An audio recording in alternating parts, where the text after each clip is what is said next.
Bitch, you smell on my seat, that's why your nigga ain't eating your pussy. Whole nigga, I stay hard. Fucking bitches in the graveyard. Hell yeah, we in the deepest grave. Hell yeah, bitch, moan hard. Why you bitch look like that? Why What? you have your diamond king? Yes, you did have my diamond king. Talk about me, I just think y'all funny. Laughing at your bitch. Laughing at your What? bitch. What was that you was doing? Don't be mocking me. Yeah, my pen. Oh What? shit, that's the only way. Now your YouTubers gonna know my name. Asshole. Why she ain't got no money? So when y'all niggas try to talk about me, I just think y'all funny. Why you niggas living like that? Why you ain't got no money? So when I hear y'all niggas try to judge on me, I just think y'all funny. Hold up. Oh, Snorlax having ass nigga. So, some more about me. I already told y'all, you know, I'm from Los Angeles, California, but I can break it down a little further. Like I said, I told y'all that I'm from Los Angeles, California, but I can break it down a little further. My preschool that I went to, I believe was off Dinker and Manchester. I had a single parent as a mother, so I kind of bounced around a lot. From there, I went to Manchester Elementary. That's off Manchester and Hoover. From there, especially if you're from LA, you know all about the jungles. I lived up in the jungles too. I went to Hillcrest Middle School. From there, I went to Mount Vernon. Now I believe they renamed it to like Johnny Cochran or something like that. You feel what I'm saying? My father wasn't really up in the situation. He was more like a sperm donor, and I can talk more on that like on another video or whatever. But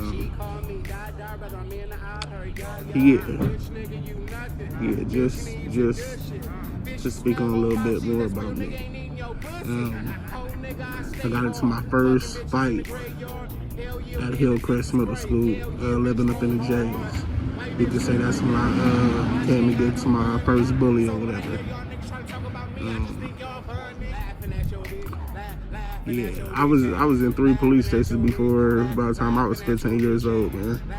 My mother did the best she could. She ended up trying to take me up out of the hood when I was like maybe 13.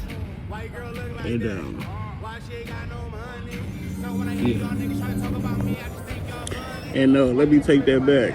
I went to 6th Avenue Middle School too. From the J's, from the jungles, we moved over to right there over by Jefferson and Crenshaw, off Edge Hill Drive. And every morning I walked to 6th Ave, going to 6th Avenue Middle School until I graduated. So I was there too. And then when I graduated from there, that's when I started going to Mount Vernon. After that, we ended up moving to Hemet, California. At the time, they said it was like an old folks retirement home. That's when I first came into, you know, the whole racially profiled motherfuckers talking racist shit like that. You feel what I'm saying? Which for me, it was just taking me from one situation to another. You know, it was quiet, but at least being up in LA, I know what to expect to a certain extent. Feel what I'm saying? By the time I got to Hemet, California, I had got into a few fights, but never getting into situations simply because of my complexion. You feel what I'm saying?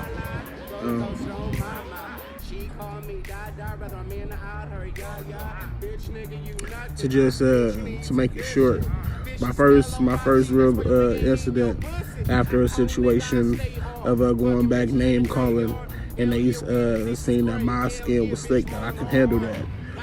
5 of them, while I was walking home from school, had crept and hit me with a metal scooter. You know where them push scooters that was hot as hell like 10 years ago, or a little longer than that or whatever. And whatever. I had told my little teacher, principal, all that shit. I ended up telling my moms. Because at that time, you know, from previous fights and shit like that, I wasn't really the the best student. You know, I got into a few fights, not necessarily that I started them, but I was damn sure gonna make sure that I finished them motherfuckers. My size wasn't stopping nothing. And it seemed like, to a certain extent, motherfuckers were trying to pick fights with me because they was trying to make a name for themselves. But that's another situation too. But at this time, from I was born with asthma and pneumonia, medication, steroids. I had blew big as shit. I was knocking on like